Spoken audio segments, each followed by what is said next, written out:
Toutes et à tous, nous sommes très heureux de vous retrouver encore ce lundi pour une autre mission et celle d'ailleurs qui nous permet effectivement d'être à votre compagnie chaque moment et à tout moment. Bienvenue donc dans votre émission Zénith sur Colomar. Pour mieux commencer la semaine, nous allons donc vous proposer pas mal de thématiques aujourd'hui. Je vais parler donc des acteurs qui évoluent sur le terrain et qui viendront partager le contenu de leurs activités, mais aussi nous allons donc vous mettre en rapport de manière directe avec les artistes qui, à un moment donné, ont participé à la promotion de la culture guinéenne dans son ensemble, notamment, et une fois encore, mesdames et messieurs, on parle d'un sujet extrêmement important, l'excision aussi appelée mutilation génitale féminine, en abrégé MGF, une pratique traditionnelle encore présente dans nos communautés, malgré plusieurs projets de sensibilisation sur le terrain, selon les activistes et spécialistes médicaux, elle ne demeure pas donc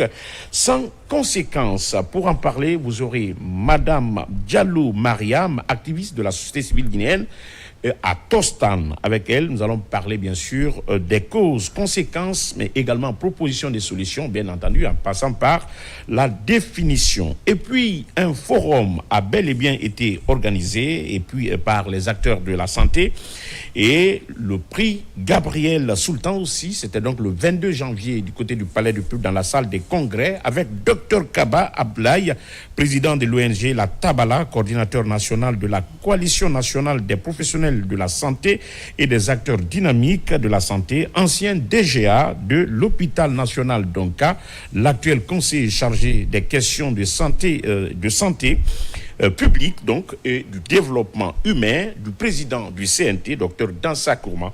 Avec lui, nous allons parler bien sûr de ce prix Gabriel Sultan, mais également le forum des acteurs de la société civile sur la santé.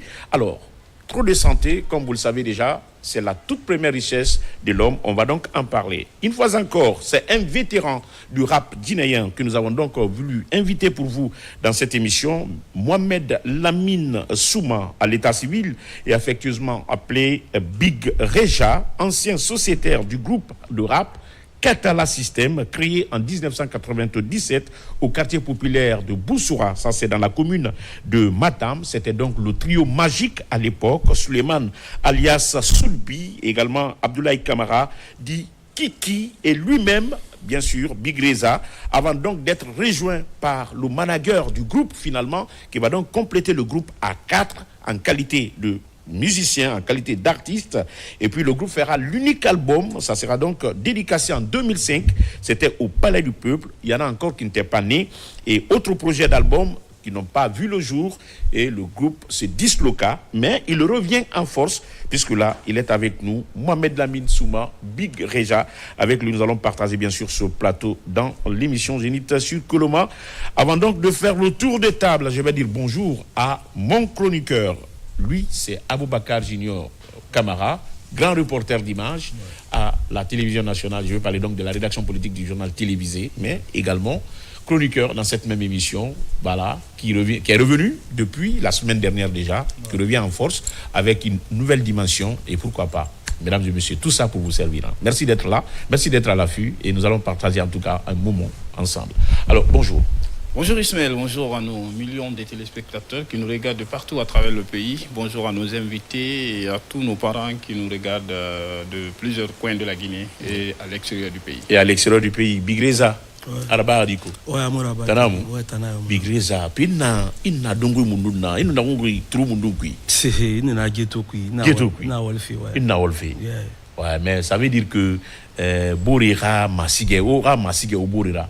Namu sese kanari établi. Ah, on toujours pas sur musique à femme quoi, on a fari. D'accord. Akolo, il m'a fallu me boire une fera bore fangara boro. Ça c'est vrai. Voilà tout. Dans musique ça m'appartient. À la femme quoi. D'accord. Voilà tout. Donc il a passionnara donc il tend. Et mon Très bien. Ouais. Alors, Madame Diallo, bonjour. Bonjour. Vous allez bien? Ça va bien. Toujours active sur le terrain. Oui. Tout ça pour sauver des vies, oui. Pour sauver la couche féminine. Oui. C'est bel et bien ça, si je ne me trompe? Oui. Ça va bien? C'est justement ça. La mission, c'est de protéger et promouvoir les droits des enfants, oui. Et surtout les droits des jeunes filles. et des femmes en général. En général, oui. Très bien, merci d'être venu tout à l'heure. Derrière, on va donc parler effectivement de cette pratique qui a tendance à devenir un fléau parce que les conséquences sont très immenses sur le terrain et dans nos communautés. Docteur Kaba, bonjour et merci une nouvelle fois d'être dans cette émission. Même si vous êtes un habitué de cette émission, mais c'est que ça faisait belle lurette pour qu'on ne s'était pas retrouvé sous le plateau. Moi, je pense que c'est un plaisir pour moi de toujours partager le plateau avec vous. Et seulement, il y a une certaine nuance là. C'est Katala ou Tabala? Katala système. D'accord, donc il y a un rapprochement de terminologie là. Voilà, donc moi c'est Tabala. Tabala, lui il est de Tabala et Katala. Voilà. Katala c'est mon groupe. Oui, Katala System, ça c'est le groupe de rap fondé en 1997. Et lui, il est président de l'ONG Katala. La Tabala. La Tabala plutôt. Voilà. Alors, mesdames et messieurs, c'était donc en tout cas la physionomie de votre plateau de ce lundi. Et tout de suite, nous allons commencer. Et comme nous avons l'habitude, effectivement, de grignoter dans les ébécières de notre chroniqueur qui nous vient de l'intérieur du pays parfois et qui vraiment se promène pour regarder par-ci, par-là, ce qui marche, ce qui ne marche pas le plus souvent. Ce sont des biscuits que nous mettons à votre disposition à chaque fois à l'entame de cette émission. Alors, cette fois-ci, on se rend tout droit de Kamsar, la ville industrielle de Kamsar. Ouais. Effectivement, ce week-end, j'étais là-bas, j'ai fait un crochet, mais vous savez, l'œil du reporter exige que quand tu viens dans une zone, de s'intéresser un peu à la gestion de la ville, d'ailleurs, qui est la ville industrielle. Vous savez, comme ça, c'est l'une des plus belles villes de la Guinée. Et on connaît, depuis la création de la CBG en 1977, si je me souviens, c'est une société aujourd'hui qui supporte notre économie nationale, il faut le reconnaître. Mais ces derniers temps, on a eu des réformes et des nominations qui ont donné un ouf de soulagement à cette société mère de la Guinée, moi je l'appelle comme ça, parce que c'est l'une des sociétés où la Guinée a plus de 60% d'actions, c'est-à-dire les installations de la CBG à 60%, 70% d'ailleurs appartient à la Guinée. Et là, les patriotes qui sont nommés à la tête de cette unité industrielle sont en train aujourd'hui de faire des prouesses. Vous voulez parler donc de l'actuel directeur général, M. Karifa Condé, c'est ça? De M. Karifa Condé, ce jeune cadre qui a mis les réformes institutionnelles sur place pour d'abord 3 éléments. La première chose, c'est comment faire la promotion de la main-d'œuvre locale, c'est-à-dire la compétence égale. Il favorise les jeunes de Kamsar et du Bouquet. Tout à fait. Qui est extrêmement important parce que l'une des missions principales de ces unités industrielles, c'est la création d'emplois. Aujourd'hui, la jeunesse de Kamsar, de Bouquet est favorise dans les installations de la CBG. Ça, et surtout, pas n'importe quel jeune, des jeunes qui étaient là, mais qui n'étaient pas embauchés. Exactement. D'accord. Il a tenu d'abord, parce que la CBG... Beaucoup avec le développement de la formation professionnelle à Bouquet et à Kamsar, beaucoup de jeunes viennent pour concrétiser, pratiquer leur expérience. Donc ces jeunes-là, beaucoup n'étaient pas engagés. Aujourd'hui, avec sa politique qu'il a mis en place, la CBG est parvenue à recruter beaucoup de ces jeunes qui étaient dans, comment je vais dire, dans le statut de stagiaire au sein de la CBG. Il y en a même contractuels. Exactement. Alors deuxième volet, il y en a même des bénévoles aussi. Exactement. Donc la création d'emplois à compétences égales, la main-d'œuvre locale. Au-delà, c'est la construction des infrastructures sociales de base. Vous savez, dans la responsabilité sociétale des sociétés minières, il y a des infrastructures qui sont prévues, des centres de santé, des écoles, des marchés, des hangars pour des femmes et plein d'autres aujourd'hui infrastructures que la CBG a réalisées ces dernières années pour sous la direction de M. Condé. Des conditions, exactement. La direction des relations communautaires pour permettre, n'est-ce pas, à ces femmes, à ces jeunes, à ces populations de Kakandé d'avoir des infrastructures de dernière génération et équipées par la CBG. Quand vous prenez dans le volet éducation, plusieurs salles de classe sont réalisées ces derniers temps.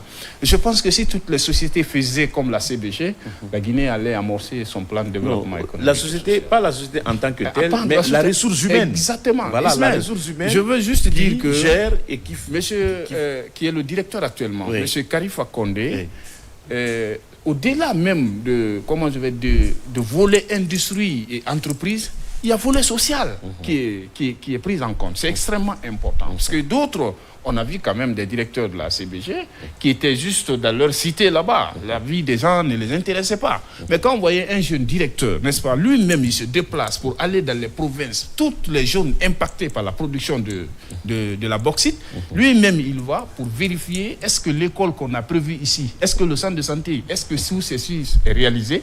Je pense que c'est un ouf de soulagement et qu'il faut saluer. Et quand tu prends son directeur des ressources humaines et communautaires, Cécile-là, je ne maîtrise pas trop son nom, mais vous savez, en tant que journaliste enquêteur, quand tu viens dans une zone, tu cherches à savoir qui fait quoi.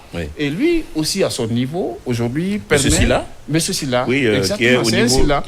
C'est Silla, c'est Silla. C'est Silla. Qui est au niveau de la prévention et installation industrielle. Prévention et installation.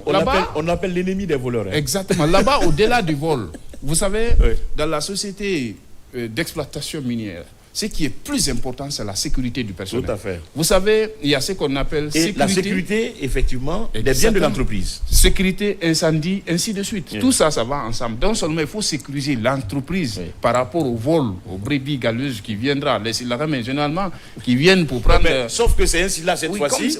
C'est que Silla qui peut-être c'est le meilleur Silla du pays. On ne sait pas. Mais il est très dynamique. Lui, il est parvenu à mettre en place un système de surveillance pour diminuer le vol au sein des installations de la CBG, mais aussi sécuriser le personnel. Tu ne rentres pas. Et dans la société là-bas, même la nuit, même à 14h, tu allumes les phares de la voiture avant de rentrer dans l'usine. Ça, c'est la sécurité. Ça permet de savoir, il y a un véhicule qui vient, il y a un véhicule qui sort, parce qu'avec la poussière, s'il n'y a pas de phare, la visibilité est réduite. Deuxième chose, il y a les paires de sécurité obligatoires. Les tenues obligatoires, paires de lunettes obligatoires. Et là, Ismaël, je te donne un petit exemple. J'étais le nom de la personne, mais c'était une haute personnalité de la République qui est à l'époque venue à Fria sans casque, sans lunettes. Le surveillant qui est à la porte a dit « Monsieur, tu ne rentres pas ». Il dit « Est-ce que tu me connais ?» « Oui, je te connais très bien, mais tu ne peux pas rentrer ici. » Pourquoi? Parce que tu n'as pas de lunettes, tu n'as pas de paire de sécurité, tu n'as pas de casque. En cas d'accident, on va me prendre. Et le monsieur, malgré son rang social, il est parti porter tout ça. Et quand il est passé, il a fait ses activités. Lui-même, il a pris la décision de donner une promotion à ce surveillant.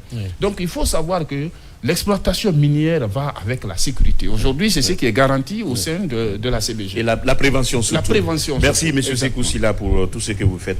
Aux côtés du directeur dynamique, bien sûr, que M. Karifa Kondé, par rapport en tout cas à tout ce qui est apporté aujourd'hui en termes de réforme. Et là, moi aussi, j'étais à Sangaridi. À Sangaridi, j'ai rencontré un jeune patriote guinéen, Dr Barry, qui vraiment aujourd'hui a pensé, posé la question, mais pourquoi on n'a pas porté le nom, on n'a pas personnalisé le nom, donné l'Institut du Peuple. Il dit c'est pour venir accompagner la gestion publique de l'État, la vision. Il dit, il ne veut pas être dans une dimension particulière.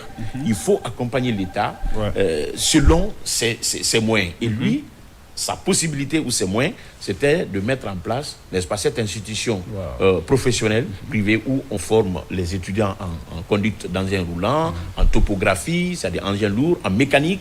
Donc, aujourd'hui, cette école ou cette institution est en train, franchement, de faire la fierté de la Guinée et de la localité. Il y a des gens qui quittent Conakry aujourd'hui pour aller vers, n'est-ce pas, cette institution. Donc, c'est l'implication, n'est-ce pas, des fils du pays dans le processus de développement. On peut faire au niveau local, on peut faire également dans le domaine de l'éducation, dans le domaine de la santé, etc. etc. Bien. Chapeau pour lui, M. Barry. Autre remarque, Ismaël, avec la cité minière de Kamsar, c'est l'électrification de la ville entière.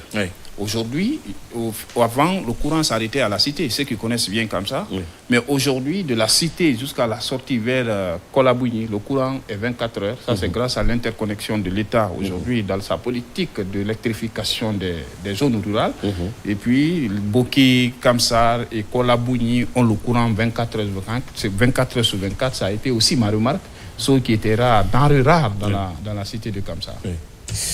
Alors, dans la cité de Kamsar, trêve de commentaires. Merci à tous ceux qui s'impliquent aujourd'hui dans le développement de ce pays au niveau institutionnel, mais également au niveau privé, puisque là, il y a quand même pas mal. Pas plus tard que la semaine sous-passée, on avait reçu également un fils ressortissant de l'intérieur du pays pour effectivement les projets qui ont été apportés là. Mais celui qui fait aussi une école est en train franchement de beaucoup faire, hein, parce que là, c'est cela. Docteur Wali, merci pour les efforts. Alors, on va donc souffler un peu en musique avant de rentrer dans les autres sujets. Et Big Reza. Alors, Big Reza. Ouais. À Falambeba. Et au groupe 99, au groupe 97, on a un groupe ça en place. On a un groupe CRI, ouais. Mais on a un groupe Fadi. Bon, on a un groupe Arakuya et Barato. On a répété ma bade. Ok. Bousra Bade. Bousra Bade, Colombie. Ok. Et Colombie n'est la Guinée. Ouais. Colombie. Colombie City. D'accord. Voilà, comprendre.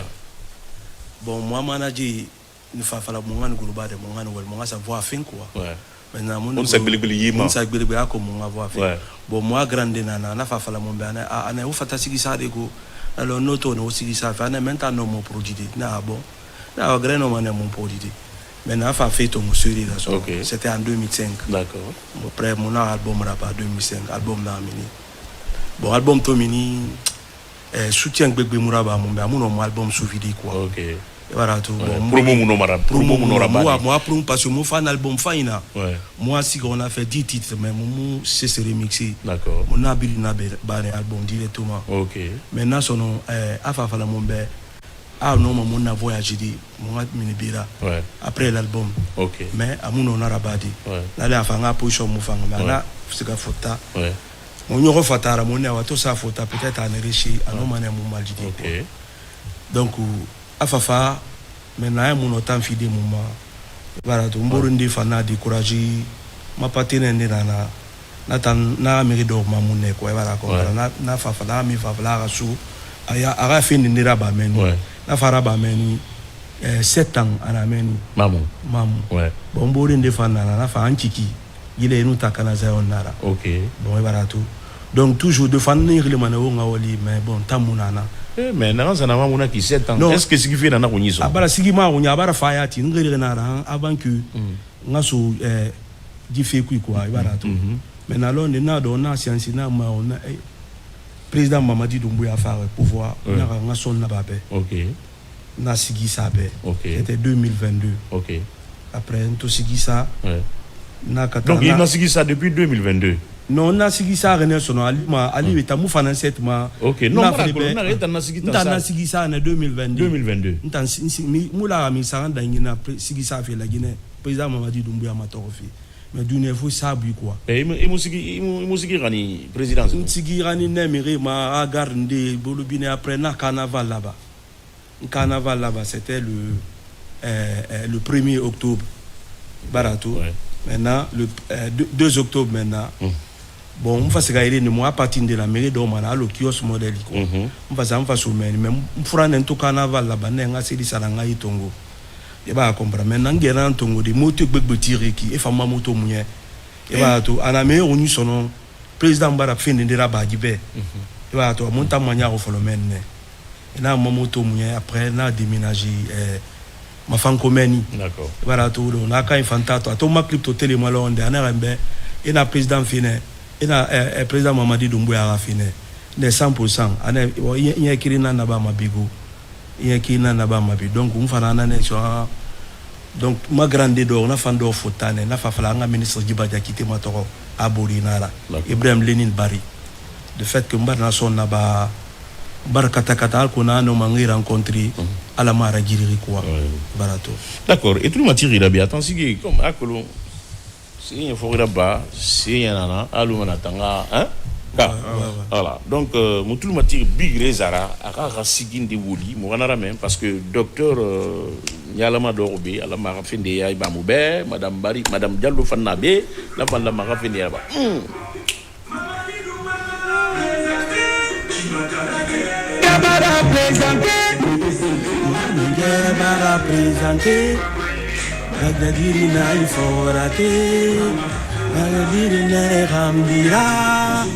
Alumubiri na iforate Natana rambira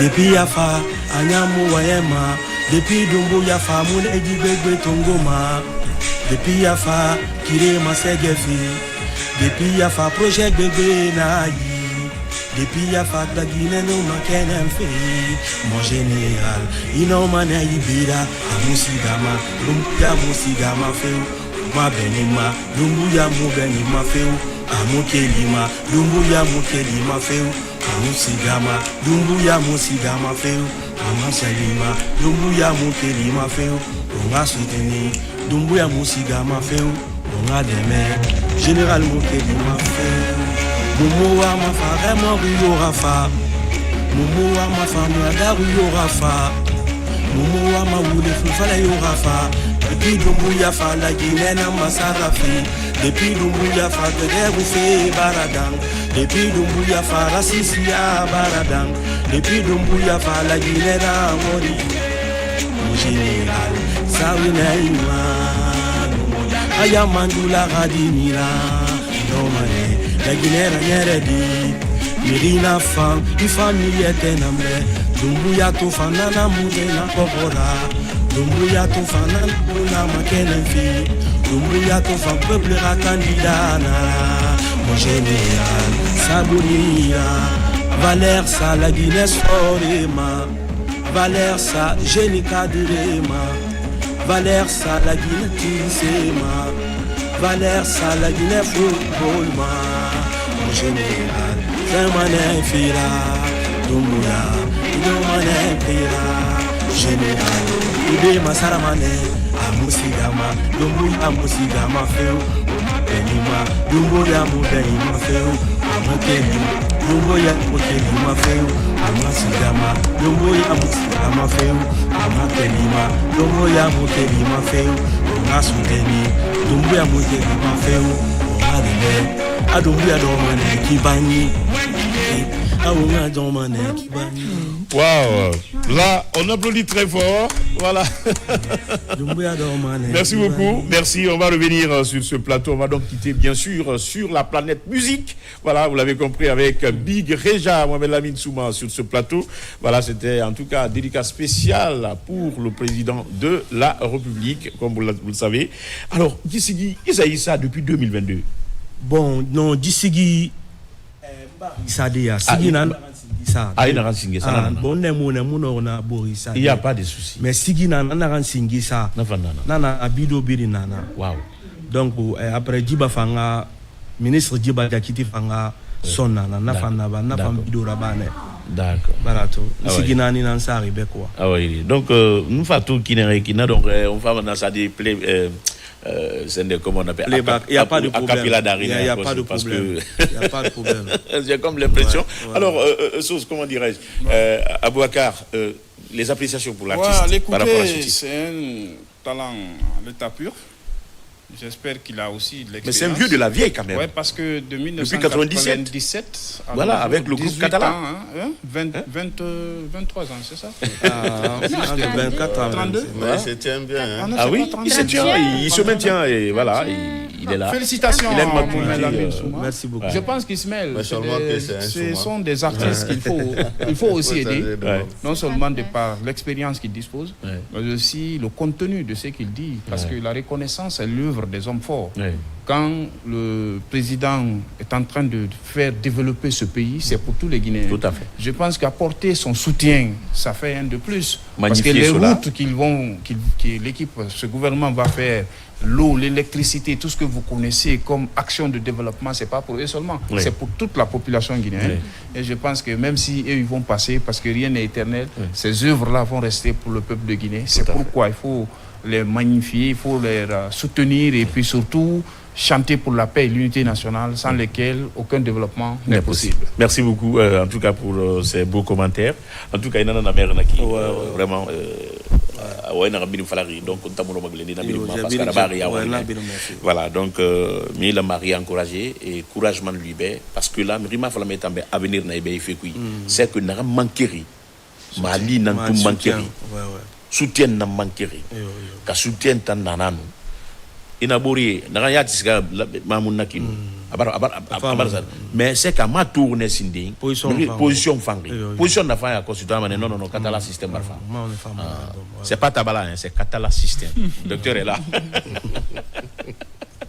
Voilà, donc nala makandi mané alara mirindi ra ira suwi ra febuma alara en tout cas ma culture miri fangé ira suwi ra febuma parce que mi bebe nana et il fait na makanongri mais moi muna et no yama fondo body vraiment ira wenyira et wen et en fait la cosmo parce que sigi sa musiki ra sa de ora bolontu khairan dina na ya na kai bafi ri la mena ran sa tulima voilà alko dunera nyera makina donc en tout cas on va te garder encore madame. On parle de l'ablation, effectivement on veut parler donc de l'excision comme vous le savez. Alors si on vous demandait qu'est-ce que c'est pour permettre à nos téléspectateurs de comprendre, c'est quoi selon vous la mutilation génitale féminine? La mutilation génitale féminine, autrement appelée, ou l'excision, parce que c'est des différents types. C'est l'ablation partielle, en termes faciles, c'est l'ablation partielle ou totale du clitoris ou des appareils externes de la femme qui n'ont aucune raison médicale. Aucune raison médicale. C'est-à-dire, c'est pas comme tu as le palu, et tu as mal à la tête, tu as mal au ventre, et puis il te faut te rendre à l'hôpital, et que selon les diagnostics, on te dit que pour guérir tes maux de tête, il faut l'exciser. Donc voilà. Il n'y a aucune prescription médicale au préalable qui définisse effectivement qu'il faudrait quand même pratiquer ou poser vraiment cette pratique sur la couche féminine. Sur la couche féminine, femme. Aucune. Alors, mais selon vous, il n'y a pas de fait sans cause. Il y a certainement un phénomène de causalité qui aboutissent ou qui conduisent, effectivement, ou qui conduit plutôt, comment dirais-je, nos parents traditionnalistes, ceux qui sont encore orthodoxes, qui tiennent encore à la culture et à la tradition, qui effectivement pratiquent, même si les dangers et toutes les explications possibles sont données par rapport aux conséquences néfastes liées à cette pratique, mais ils ont des arguments. Alors, au-delà de ça, qu'est-ce que vous pouvez nous dire en termes de causes? D'accord. Avant de parler des causes de cette pratique, je voudrais rappeler les statistiques de cette pratique, et parce que la Guinée se situe mondialement, la Guinée se situe en deuxième place, après la Somalie qui est à 98% et la Guinée qui est à 97%. Je crois qu'après la Guinée, c'est le Mali qui vient et autres. En tout cas, la Guinée est placée deuxième. Maintenant, lorsqu'on prend le contexte dans la pratique, lorsqu'on prend en Guinée, sur les filles de 0 à 14 ans, il y a 39% qui sont excisées. Et de 15 à 49 ans, parce que c'est une question de génération, de 15 à 49 ans, il y a les 94,5% des femmes sont excisées. Lorsqu'on prend le contexte maintenant en Guinée, on rentre en profondeur de la Guinée, et la région de Conakry, la région de Boké et la région de Kindia, les statistiques grimpent encore. Parce que lorsqu'on prend les statistiques de 2012 à 2018, à Conakry par exemple, a grimpé de 3,1% sur l'excision. Donc aujourd'hui, on se retrouve, il y a une croissance. Il y a une croissance. Aujourd'hui, dans la région de Conakry, on se retrouve des filles de 0 à 14 ans, on se retrouve avec 35,5%. Et des femmes de 15 à 49 ans, on se retrouve avec 95,6%. Ça veut dire donc, ça veut dire, est-ce que, pratiquement, est-ce que les sensibilisations, avec tout ce qui se passe, on a comme l'impression que ça ne porte pas? Ça porte bien sûr. Peut-être qu'on a plus pensé que l'excision. Peut-être qui va en crescendo. Oui. Peut-être que les acteurs ont pensé que Conakry c'est une zone urbaine, donc c'est une zone plus civilisée. Et il fallait aller dans les zones plus reculées. On a consenti beaucoup plus là les actions. Donc c'est une alerte pour dire qu'il faut revenir à Conakry, bien que c'est une zone urbaine, mais il faut revenir parce que le bas blesse, parce que les statistiques sont en train de grimper. Je vous parle des statistiques de 2018, selon les DES 2018. Peut-être que de 2018 à 2026, peut-être que la tendance a changé. La tendance a changé. Donc il faut réactualiser les données. Voilà, parlant des causes, Et si les on arguments prend souvent rencontrés. Les arguments souvent rencontrés, c'est la tradition. Il faut respecter la tradition. On est né trouver qu'on est en train d'exciser nos mamans. Donc il faut continuer, il faut perpétrer la tradition. Ou alors la religion nous exige, il faut exciser. Pourtant, quand on prend le côté religieux, le Coran par exemple, il n'y a pas un verset coranique qui dit qu'il faut exciser sa fille. Dans la Bible, ça n'existe pas. Mais on parle aujourd'hui d'un hadith, mais les savants versés, en tout cas, sont en train de discuter sur ce hadith-là.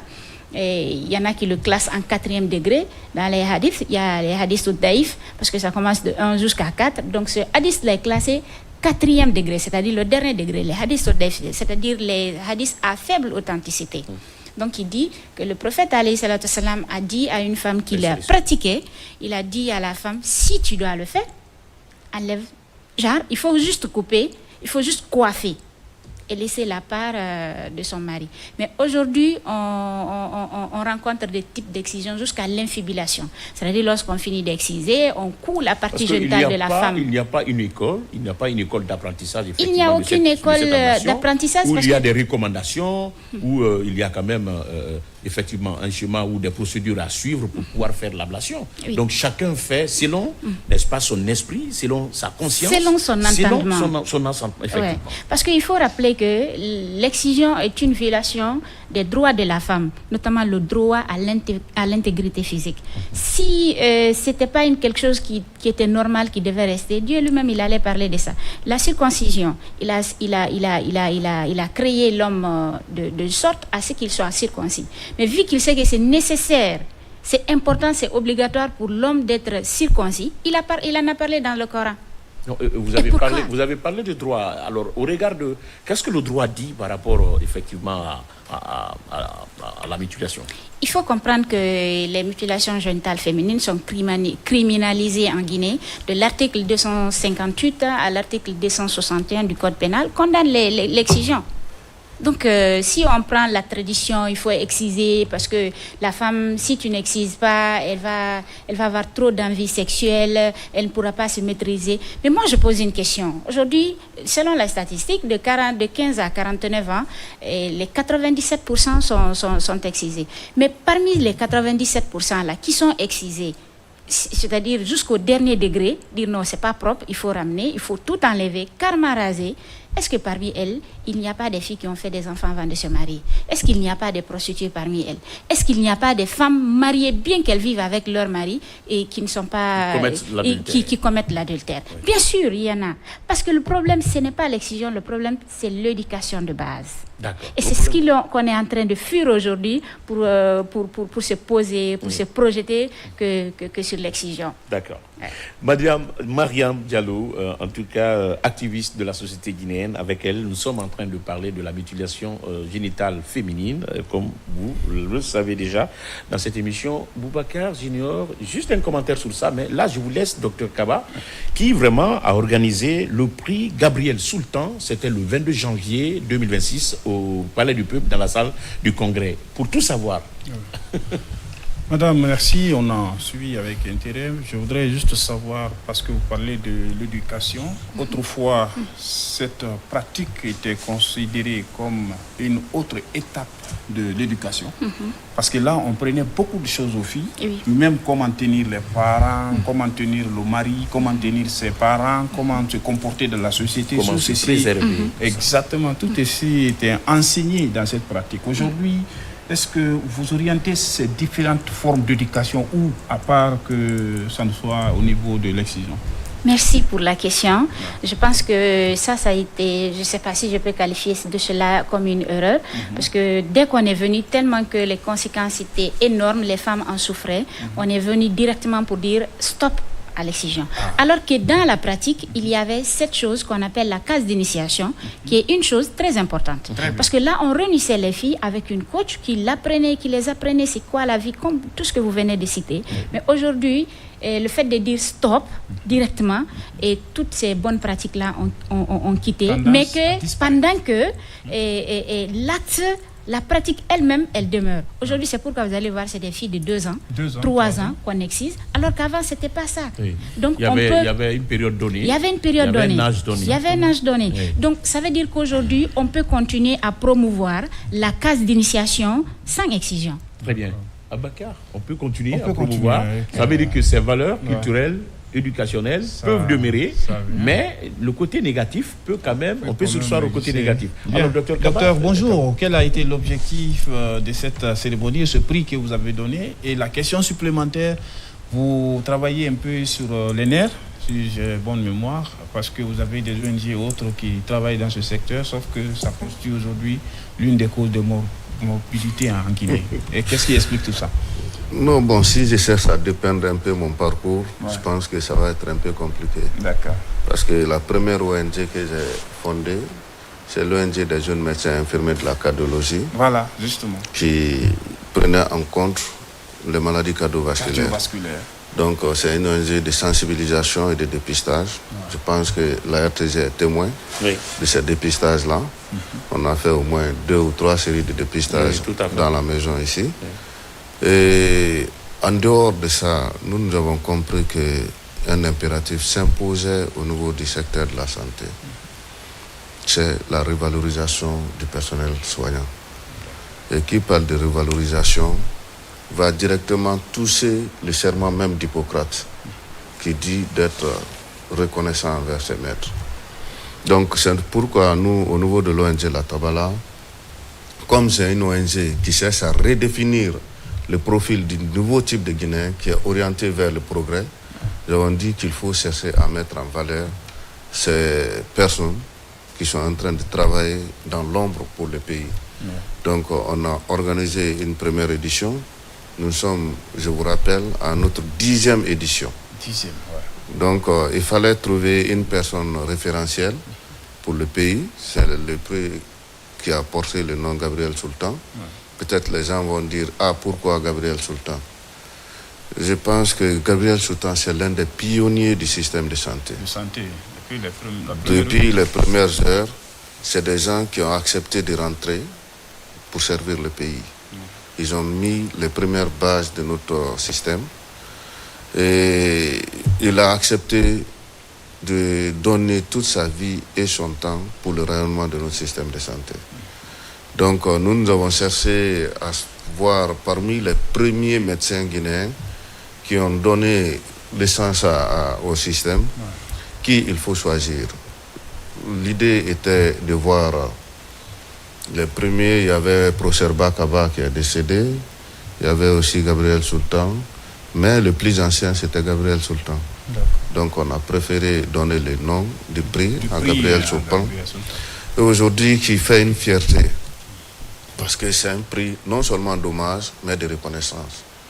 Parce que c'est dédié aux personnalités exemplaires qui sont engagées corps et âme pour sauver nos systèmes de santé.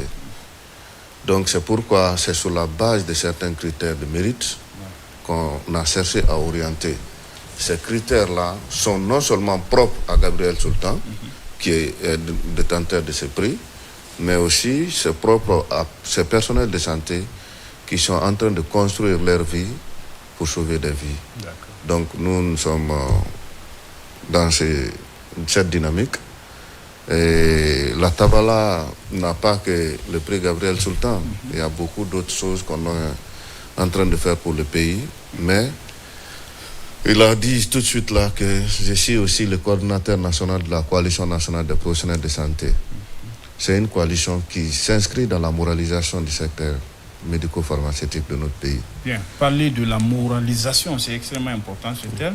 Je voudrais savoir combien de médecins sont récompensés cette année et sur quels critères. Parce que moi, il y a un critère que j'aimerais vous expliquer. Parce que lorsque des grands professeurs de santé favorisent les cliniques plus que les centres de traitement, où ils sont professeurs, où ils sont embauchés, où ils sont fonctionnaires, mais ce sont des cliniques privées qui sont plus servies, alors que tout le monde n'en parle moins d'aller dans ces cliniques privées. Je pense que ceux-là ne doivent pas être récompensés par ce prix. Oui. Donc, on va revenir effectivement c'est un élément très important par rapport aux critères de choix. Voilà, Je pense que depuis qu'on a commencé, c'est la 10e édition, tous ceux qui ont été récipiendaires de ce prix, les gens n'ont pas trouvé à redire. Parce que c'est sur la base de certains critères que je vais chercher à vous énumérer peut-être certainement si on a le temps. Il y a le critère scientifique. Donc, le diplôme que le médecin obtient avec son inscription dans le développement personnel continu. Il y a aussi le critère de connaissance actualisée. Il faut que le médecin soit en mesure d'actualiser toute sa connaissance dans le temps. Il y a l'expertise médicale. Il y a aussi le critère d'innovation scientifique. Donc, il faut que le médecin soit capable d'innover, d'inventer, de faire des recherches et de donner quelque chose de nouveau à la Guinée. Donc, il y a aussi le deuxième critère majeur, c'est le critère pédagogique. Donc, le critère de disponibilité dans les services est très important. Donc, il faut que le médecin soit capable d'être tout le temps et à tout moment dans son service. Je ne dis pas que tu dois être obligatoirement un médecin-chef, mais un médecin qui doit être disponible dans le service avec l'accueil des patients, ça c'est un impératif pour l'un des critères. Et il y a aussi l'accueil des patients, le respect de l'éthique et de la déontologie médicale. C'est-à-dire qu'il faut que tu sois en mesure de respecter l'éthique et la déontologie médicale. Il y a aussi un critère que les gens ignorent, c'est l'encadrement des étudiants dans les services. Les stagiaires. Les stagiaires. Il faut que tu sois en mesure d'encadrer les étudiants dans les services et les étudiants qui sont en situation de thèse. Il y a aussi le critère de gestion et de promotion de la santé. Vous savez, il y a des médecins qui sont en train de faire aujourd'hui de l'excellence, comme vous l'avez dit. Il y a un gestionnaire qui est en train de donner beaucoup de souffle de patriotisme parce que tu as été voir et tu as su que franchement, il y a des Guinéens qui sont en train d'aller au-delà de l'imaginaire. Donc, il y a des critères de gestion et de promotion de la santé. C'est-à-dire, il faudrait que le médecin soit capable d'organiser des missions de solidarité sanitaire à travers le pays, c'est-à-dire des consultations gratuites. Et il peut, par exemple, envoyer des trucs à l'international, des ONG qui viennent prendre en charge des Guinéens qui souffrent de complications majeures. Et ça, c'est un impératif aussi. Il y a aussi le critère d'appartenance aux organismes nationaux comme internationaux. C'est-à-dire le critère d'appartenance aux organisations de la société civile, syndicats, les organisations internationales, ainsi de suite. Et il y a aussi la célébrité du médecin. C'est-à-dire il y a des médecins qui ont déjà frisé leur nom dans le domaine où ils ont excellé. Donc il y a l'intégrité et la participation aux activités de citoyenneté. Si le médecin est dans cet élan, nous pensons qu'il y a un critère très très important que peut-être certainement je vais vous dévoiler, c'est le critère de sondage d'opinion. Sondage d'opinion. Il y a le critère de sondage d'opinion. D'accord. Non seulement les étudiants que vous encadrez, ils doivent vous apprécier. Il y a aussi des patients qui viennent pour voir est-ce que le médecin là il est arrogant, il est ceci, il est cela. Donc dans des situations comme ça là, on ne donne pas le prix. Il y a aussi le critère de non-poursuite judiciaire où le médecin, si par exemple tu es en conflit avec la loi, tu n'es pas récipiendaire de ce prix. Il y a aussi... Dans quel contexte? C'est-à-dire être en conflit avec la loi dans le domaine professionnel, médical? Non, quel que soit le l'appréciation d'abord est sociale. Est-ce que vous comprenez? Avant d'aller sur le plan professionnel, il faut d'abord être sur le plan social, indemne de toute reproche. Donc maintenant, si l'appréciation n'est pas bien faite, donc nous pensons que tu ne peux pas être récipiendaire de ce prix. Donc il y a l'intégrité, la participation au congrès, aux trucs scientifiques. Il y a aussi le critère de sondage d'opinion, le critère de... c'est-à-dire, sur le plan juridique, tu ne dois pas être poursuivi. Et non seulement par un conseil disciplinaire, parce que même si, par exemple, aujourd'hui, les conseils disciplinaires sont en train de disparaître dans nos hôpitaux, mais ce qui est important, tu ne dois pas être poursuivi par un conseil disciplinaire, tu dois être capable d'innover, d'inventer et de créer. Donc ce sont des critères majeurs que la Tabala a établis pour avoir ce prix qu'on appelle Est-ce le prix qu'avec d'Après. tous ces critères-là, un médecin peut avoir ça 2 fois? C'est-à-dire, il a cette année, l'année prochaine, s'il remplit encore tous ces critères, est-ce qu'il peut encore avoir... Non, c'est comme le ballon d'or. Ok. Vous, Parce que l'être humain, voilà, l'être humain change dans peut le temps. évoluer dans la perfection. Oui. Cette année, on a fait une enquête sur 718 professionnels de santé. Parmi ces professionnels de santé, il y avait des médecins, des pharmaciens, des biologistes, des infirmiers, des sages-femmes, des agents techniques de santé. Nous avons cherché à faire une enquête. L'enquête, après délibération, le choix a porté sur 48 personnes. D'accord. 21 C'est au plan médecins. national ou bien au Sur le régional? plan national. D'accord, national. C'est une enquête nationale. D'accord. Nous menons une enquête nationale. Ça veut dire, même si tu es à Zérékouré... À tu peux avoir- Zérékouré, il y a Ah, aujourd'hui, par exemple, le directeur de l'hôpital de Massanta a été récipiendaire du prix. Ouais. Mais je vous dis l'engouement que ça a créé. Je vous dis qu'il a été accueilli à la rentrée de Massanta avec son prix. Ouais.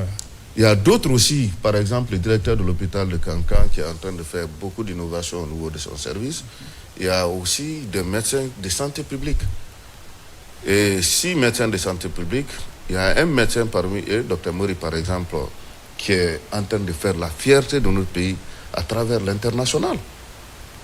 Donc non seulement par rapport à son bagage intellectuel, il a un diplôme, mais aussi par rapport à tout ce qu'il est en train d'apporter en termes de recouvrement ou d'engagement financier sur le plan international.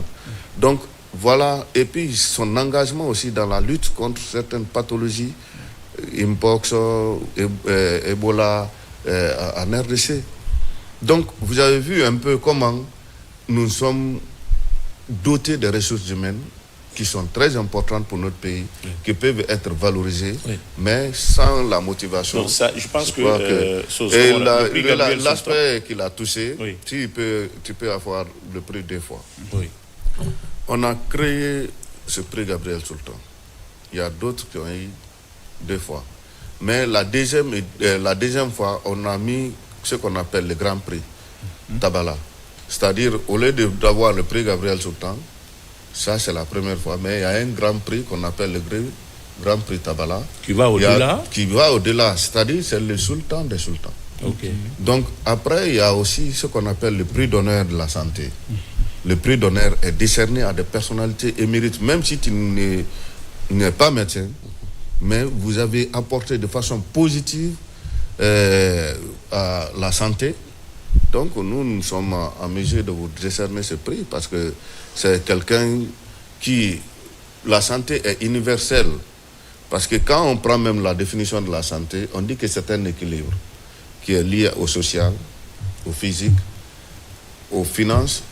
Donc si par exemple vous n'avez pas d'argent dans la poche, vous êtes affecté moralement, donc vous n'êtes pas en bonne santé. Non. Donc si un pays par exemple financièrement a des problèmes, donc celui qui apporte de plus, c'est-à-dire construit des centres de santé, des trucs consorts, donc je pense que c'est des personnes qui méritent d'avoir un prix d'honneur. En dehors de ça, il y a des structures de santé qui ont eu des prix.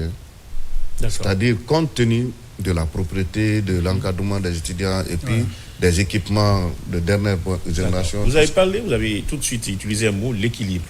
Et quand on sait que dans le domaine médical, il y a des hommes et des femmes. Alors cette année, est-ce que les femmes ont été quasiment... Il y a beaucoup de femmes qui ont été récipiendaires de prix.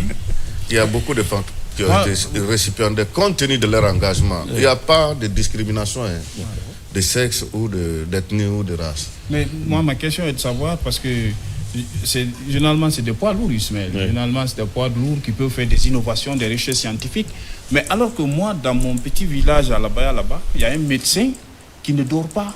Les vieilles... Il a parlé des ATS, non, des agents je veux techniques savoir de santé. quels sont les critères que vous avez pour ces communautés. Parce que est-ce que vous allez voir ces médecins-là qui sont à l'intérieur du pays, dans les zones rurales, où ils ne passent même pas, ils ne peuvent même pas dormir parce qu'il y a des patients, ils sont seuls. Je vous dis que je vais vous donner par exemple un détail qui est très important. C'est quelqu'un qui a eu le prix à Séguéré. Il est venu dans un petit réduit il a commencé par une case dans un village. Et aujourd'hui, c'est devenu un grand centre médico-social. Il y a toutes les commodités liées à la gestion de la santé. Mais lui, il a été récipiendaire de ce prix. Lui, il a été déniché par le groupe pour aller comprendre comment il a pu faire pour être jusqu'à ce niveau. Aujourd'hui, d'une petite case, il a un grand centre où on parvient à faire l'échographie. On parvient à faire des examens biologiques. On parvient à... C'est-à-dire la contrée. Il y a même une concurrence entre ces centres et l'hôpital de Massanta, de Mandiana. Donc, en dehors de ça, il y a un autre qui est de Seguiri, qui a été récipiendaire de ce prix. Lui, il a commencé, c'est un urgentiste. C'est un gendarme qui est parti à Seguiri. Il a commencé à exercer. Mais mon frère, aujourd'hui, il a mis une équipe sur place. Vous savez que Seguiri, des fois, c'est une zone conflictogène où il y a quelqu'un qui peut se lever, par exemple, il prend le couteau, il va... Bon, après, il y a eu des situations où quelqu'un est égorgé. Donc, on appelle le numéro d'urgence, le gars vient, il prend, sans contrepartie pour dire « Ah non, il faut qu'il donne de l'argent, les trucs qu'on sort là ». Il vient, il prend, il parvient à sauver ces vies-là. Ça, c'est exceptionnel. C'est des choses que, par exemple, l'équipe a découvert, ils ont compris que franchement, des personnes comme ça là, doivent être récompensées. Et il y a quelqu'un qui est venu, c'est-à-dire, bon, c'est-à-dire, il a pris son organe génital, il l'a coupé, parce qu'il a pris du tramadol. Mais l'équipe de Seguiri est parvenue à le sauver. À le rétablir. À le rétablir. Il y a quelqu'un aussi qui a égorgé un enfant. D'accord. Et ils sont parvenus à... Ces gens-là sont vraiment qui donnent la chair de poule. Donc, vous avez vu un peu, c'est pour vous dire que l'intérieur n'est pas oublié. Il y a des sages-femmes aujourd'hui qui sont en train de faire de façon professionnelle leur travail et qui ont été récipiendaires de ce prix. D'accord. Il y a des infirmiers aussi, l'infirmière de Kamsa, non, on a compris la cartographie. La cartographie, donc, elle est nationale. Ça veut dire que c'est les prouesses des uns et des autres, des structures, effectivement, qui peuvent leur permettre, de toutes les catégories, sans exception, peuvent effectivement et nous, aujourd'hui, l'exemple de Seguiri, on veut que ça soit une tache d'huile. Et que ça se répercute sur toute l'étendue du territoire national. Parce que les catastrophes qu'on sent ne viennent pas seulement que des choses. Il y a des gens il y a des agressions par-ci, par-là, ainsi de suite. Mais s'il y a un numéro vert, à Cancan ou à chose, qu'on appelle directement et que les dentistes viennent pour faire non seulement les premiers pas, et orienter les malades vers des structures. Docteur, est-ce que ces prix-là sont accompagnés d'enveloppes financières? Et comment vous faites, comment Tabala fait pour pouvoir mobiliser? Parce que quand vous invitez à la cérémonie, ça demande beaucoup de demandes financières par rapport à la location de la salle. Comment vous faites pour pouvoir effectivement gérer tout ça? C'est justement ça qui fait la valeur un peu de l'ONG La Tabala. Vous savez, au-delà des récompenses financières, mais la plus grande récompense qu'on pourrait avoir, c'est la récompense de dire que tu es meilleur. Est-ce que vous comprenez? Les gens qui reçoivent le prix, je vous assure qu'ils contribuent des fois à nous accompagner. Parce que le travail est reconnu. La satisfaction morale, là, il n'y a pas quelqu'un qui peut te donner ça. Nous sommes en train, moi, depuis qu'on a mis la Tabala sur place, pour organiser ce prix, on n'est jamais rentré dans une direction pour dire non, donnez-nous ça, pour qu'on puisse te donner... Vous n'avez pas cherché des sponsors aussi? Non. On a cherché à bâtir sur le concret pour faire avancer le système de santé. Ou bien vous pensez que le fait d'aller demander, non, il peut y avoir des influences sur la qualité du prix? La qualité du prix. D'accord. Donc c'est pourquoi il y a des ONG qui vont dans les directions pour dire « Ah non, directeur, je veux que vous me donnez pour que je puisse... » Non, la Tabala n'est pas un truc. C'est pourquoi... La Tabala n'est pas vendable. C'est une cérémonie solennelle. Si vous avez remarqué, toutes les cérémonies de la Tabala, ça comporte une grande mobilisation. Parce que les médecins qui sont choisis leur CV est directement en contact avec la population. Merci beaucoup. Et non seulement les étudiants qui sont dans les facultés de médecine, ils viennent pour prendre exemple. Parce que quand on dit tel est meilleur, on rentre dans son CV, on rentre dans le parcours, on rentre dans ce qu'il est en train de faire pour le pays. Sincèrement, les étudiants, il y en a qui sortent, ils vont dire non, cette année, je ne suis pas récipiendaire, mais dans 5 ans, moi aussi, il faut que je me batte pour être récipiendaire de ce prix. Ça incite. Le prix Gabriel Sultan est incitateur. Une dernière question peut-être. Oui. Docteur, est-ce que, parce qu'on connaît un peu aussi la performance de la santé des militaires, beaucoup de civils sont hospitalisés dans les hôpitaux au camp Dans les structures militaires. Dans les structures militaires. Est-ce que certains médecins militaires aussi gagnent ce prix? Parce que là, moi j'ai vu des accidentés. C'est une très bonne par question. exemple, Non, je vous dis que cette année et l'année surpassée, il y a beaucoup de médecins militaires qui ont été récipiendaires d'esprit. Parce que, par exemple, la santé a pu produire le premier professeur agrégé en imagerie. Ou ça, c'est un militaire. Ah, d'accord. Donc, il a été récipiendaire de prix. Il y a quelqu'un qui a fait de l'innovation, c'est-à-dire par rapport aux accidentés, les implants qu'on met par rapport. J'ai suivi ça. Donc, c'est quelqu'un qui a été récipiendaire du prix. Et l'hôpital militaire, comme les structures ont été décernées, donc il y a l'hôpital militaire qui a été récipiendaire du prix Gabriel Sultan, des structures, les meilleures structures de santé du pays. Donc, cette année, il y a une infirmière qui est la première femme infirmière spécialisée en dialyse. Mais elle a été récipiendaire du prix, elle est chose. Celui que je viens de dire là, Seguirin, c'est un gendarme. D'accord. Il y a tellement Il n'y a pas d'exception. corps, il n'y a pas d'exception. Merci docteur pour vraiment mais ces ça dépend de éclaircissements. la qualité du travail Merci que tu es pour en ces train éclaircissements. On ne va pas donc laisser Mohamed Lamine Soumalié somnoler quand même sur ce plateau. Voilà, on va donc continuer. Soumarame. Big Reza. Yeah. Et on a Sigi ça. Voilà, il y a Nazigi Singh. Bon, je crois que on va pareil para vous lâcher, mais peut-être on va finir par Djiba Ranasigi, Moussa Sa Djiba També, le ministre directeur de cabinet à la présidence de la République, président du comité stratégique Simandou Venkara. Il doit nous recevoir les semaines. Il faut demander audience. Ah oui, mais les audiences sont ouvertes, on peut aller demander. Non, Massadika. Ah, ça va. Ok. Djiba Jakite, Djiba. Djiba Jakite, Djiba. Simandou projet netanani, Djiba. Simandou projet netanani, Djiba. Doumbouya Larira, Djiba. Général Larira, Djiba. Akarani Negira, Djiba. Akarali Negira, Djiba. Jeunesse Larira, Djiba. La Guinée Larira, Djiba.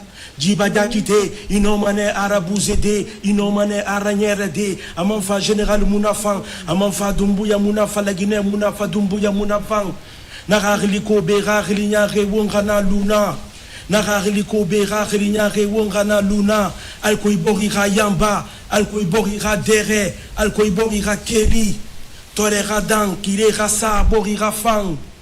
Borira Keli, Borira Ti, Borira Fang, Giborina Fang, Fama, la Guinée Birin Nambe, Giborina Kana Kanama, la Guinée Birin Nana, Signoronia Rassisia, Wongana Fente, est-ce qu'il a ria Lara, Alananfar Jera, Yassa, Alassa, Aluma, Alanambe, En tout cas, des mots. Yassa, Alassa, Aluma, Mohamed Lamine Souma, Big Reza, ça c'est donc une dédicace spéciale effectivement pour le directeur, le ministre directeur de cabinet à la présidence de la République, Monsieur Djiba Jakite, président du comité stratégique Simandou 2040. Ismaël, Ouais. ce jeune est un patriote. Ouais. C'est un vrai pas. Vous savez, il y a quelque chose.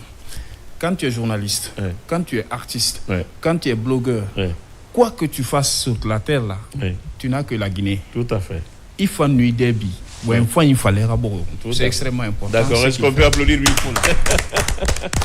Merci beaucoup, Mariam est là. Mariam, il y a beaucoup de filles et de femmes qui ont les oreilles tendues par rapport au sujet qui vous amène. Et on n'avait pas encore touché tout ce qu'on a dit auparavant. C'était une manière, effectivement, de défricher. Oui. Mais là, on parle maintenant du vrai problème. Ce sont les conséquences de la mutilation génitale féminine. Aujourd'hui, quelles sont vraiment ces conséquences qu'on peut vraiment citer pour nos téléspectateurs? D'accord. Je me réjouis de partager ce plateau avec Docteur Kaba, dans la mesure où Ouais. aujourd'hui les mutilations génitales féminines, l'excision, ont tendance à plus être médicalisées. C'est-à-dire on assiste à la disparition des exciseuses traditionnelles, mais à l'apparition de l'excision médicalisée. C'est-à-dire, aujourd'hui, la population pense, les parents pensent que lorsque tu amènes ta fille et que ce soit un personnel de santé qui l'excise, il n'y a pas de conséquences. Pourtant, qui pratique l'excision, il y a des conséquences. Prenons le cas de la fille qui est décédée à Koloma, là, qu'on a pris, qu'on a envoyé à Koya pour l'exciser. Elle est décédée à Koloma. Elle est décédée. Prenons le cas de la fille sur les îles de Kassa, qui a été hospitalisée. Combien de temps? Vous avez vu ça, et c'est des personnels de santé qui l'ont pratiqué. Donc, je voudrais interpeller le docteur face à cette pratique-là, c'est de dire que quand c'est interdit pour tout le monde. Et lorsqu'on pratique l'excision, là, bien que ce soit médicalisé, et on ne le fait pas à l'hôpital. La sage-femme ou la matrone, en tout cas, le personnel de santé qui le fait se déplace et va à la maison, sans le matériel adéquat, sans, en tout cas, l'environnement adéquat pour le faire. Même si cela n'encourage pas, même s'il y a tout le matériel, toutes les conditions créées, ce n'est pas bon. Ne touche pas. Le droit à l'intégrité physique. Ne touche pas, façon qu'elle est venue, laisse-la comme ça. Donc les conséquences, immédiatement, l'hémorragie, des graves hémorragies ou des douleurs sévères que les filles peuvent ressentir après l'excision. Quand même, c'est une partie de son corps qu'on a coupée. C'est une partie de son corps qu'on a coupée et cette partie, il y a les veines. Donc si on ne contrôle pas, c'est l'hémorragie qui amène les filles. La fille de Koloma, elle est décédée d'hémorragie. D'accord. Vous avez vu? Et avant, on savait qu'après l'excision, il y avait des hémorragies, il y a des filles qui mouraient. On disait non, c'est sa marâtre qui l'a ensorcelée, non, c'est les voisins qui l'ont ensorcelée, non, mais on est parti lui travailler chez les marabouts. Ça n'a rien à voir. Et lorsque je prends les fissures obstétricales, qui est une conséquence aussi de l'excision, beaucoup de femmes en ont vécu, mais dans les villages, on les rejetait, elles sont rejetées, on dit non, elle a trompé son mari, c'est pourquoi elle a eu des fissures obstétricales, ou alors c'est sa marâtre qui l'a marabouté, ou c'est sa coépouse qui l'a marabouté, alors que c'est une conséquence de l'excision. La stérilité, des infections, des sévères infections qui reviennent à perpétuité, des règles douloureuses. Aujourd'hui, la majeure partie des filles excisées, si vous les prenez, elles souffrent de règles douloureuses. Ce n'est rien d'autre que l'excision. Madame, Donc, Ismaël, si tu me permets. Allez-y. Moi, je voudrais savoir, parce que généralement, vous faites partie de la société civile, vous êtes en contact avec les partenaires techniques et financiers, mais je crois qu'avant de lancer ces séances de sensibilisation, vous avez fait des études sociologiques pour un peu mesurer la moralité des communautés. Mais est-ce qu'aujourd'hui, vous travaillez sur, par exemple, la réalisation des infrastructures adéquates uniquement pour l'excision? C'est-à-dire dire aux gens de ne pas faire et dites-leur, amenez-leur à l'hôpital, les professionnels vont faire, il y a une différence. Quelle est la nature de communication? Non, nous, notre but, c'est quoi? Quelle que soit la nature. Quelle que soit la nature, ne c'est la touche nature pas. qui est condamnée. C'est la nature qui est condamnée. Vous savez, La pratique, c'est la la pratique pratique elle-même. elle-même. C'est la pratique le sujet elle-même. est tellement important Oui. que quand tu es médecin, C'est la pratique qui est condamnée par la société civile. quelque chose. C'est vrai que moi, je suis un acteur majeur de la société civile. D'accord. Parce que ça fait au moins plus de 15 ans que je suis sur le terrain. Et je cherche à faire tant mieux que peu des volets de sensibilisation. Elle a touché un aspect très important. Une violence, c'est une violence. Ça n'a pas d'autre explication que la violence. La violence qui est perpétrée par l'excision, le plus souvent, sont non seulement des violences physiques, mais aussi psychologiques et psychiques de la femme. Parce qu'elle a cité des problèmes qui peuvent générer. Ça, c'est des problèmes qui sont physiques. Il s'agit, par exemple, de l'hémorragie qui peut être foudroyante, parce que c'est une partie du corps qui est très vascularisé. Oui. Il y a aussi une partie, c'est la partie du corps aussi qui est très sensible. Donc, ça peut être aussi un problème physique. Mais au-delà de ces problèmes, infection, le truc VIH et consorts là, mais il y a un problème psychologique. Parce que la dysparémie, c'est-à-dire quand la femme, au moment du rapport sexuel, ressent une douleur atroce, ça c'est encore plus grave. Donc ça, c'est des conséquences qui sont très néfastes pour l'épanouissement de la femme. Donc je vous dis que ça entraîne des problèmes psychologiques majeurs et psychiques. Il y en a même qui peuvent avoir des problèmes de dérangement mental. Donc, vous savez, c'est pourquoi la loi n'est pas pour une personne. La loi n'est pas impersonnelle. Oui. La loi, elle est pour tout le monde. Oui. Si la loi l'a interdit, ça veut dire qu'il y a des causes qui sont spécifiques qui doivent nous orienter vers l'interdiction. Oui. Donc, il faudrait que les gens puissent au moins se contenir pour dire attention, nous sommes en train de faire quelque chose. C'est vrai que c'est lié à nos coutumes, mais dans la sphère organisationnelle de la femme, ça peut être néfaste pour sa santé. On est en train de parler de la santé. C'est la chose la plus recherchée au monde. Oui.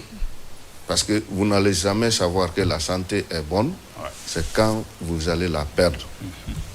Donc nous sommes dans une dynamique pour dire aux gens, attention, vous devrez préserver jalousement votre santé. Et pour la meilleure façon, ce qu'elle est en train de dire, il faut suivre un peu. C'est vrai qu'il y a des choses qui sont liées à nos coutumes, mais qui peuvent être prohibées par rapport à l'évolution des êtres vivants. Tout à fait. Donc c'est un peu ça. Ce contexte. Alors, Mme Diallo, le docteur vient de rajouter et d'amender un peu, mais selon vous, quelle solution alternative faudrait vraiment poser? Parce que la sensibilisation seule ne peut pas, c'est pourquoi ça continue. Alors aujourd'hui, est-ce qu'il y a une solution alternative pour pouvoir vraiment donner assez de force, assez de résultats, produire assez de résultats aux différentes sensibilisations? D'accord. Avant d'aller aux propositions de solutions, je voudrais rajouter, en dépit de ce que le docteur a ajouté aussi, c'est un aspect que les gens prennent beaucoup plus, mais il faut exciser la fille pour diminuer sa libidoté féminine. C'est-à-dire, cette fille-là, peut-être qu'elle va faire sa jeunesse jusqu'à 20 ans, 21 ans, 22 ans, elle va se marier. Et là, après son mariage, elle est appelée à vivre avec un homme et religieusement, elle a une obligation de satisfaire son mari. Là, la religion dit, ne refuse jamais ton mari. À tout moment qu'il a besoin de toi, ne le refuse pas. Maintenant, la chose qui l'encourage de se donner à son mari à volonté, à tout moment que ce dernier a besoin d'elle, on lui dépourvu de ça. Est-ce que ce n'est pas une chose de son contraire qu'on est en train de faire? Donc il faut réveiller. Aujourd'hui, vous allez assister à beaucoup de divorces. Vous assistez. C'est la sensibilité qui est réduite. Le danger, est-ce que quelque part on est en train d'imaginer le danger? Parfois, c'est compliqué. Est-ce que Junior, on n'est pas quelque part en train d'imaginer le danger? C'est compliqué.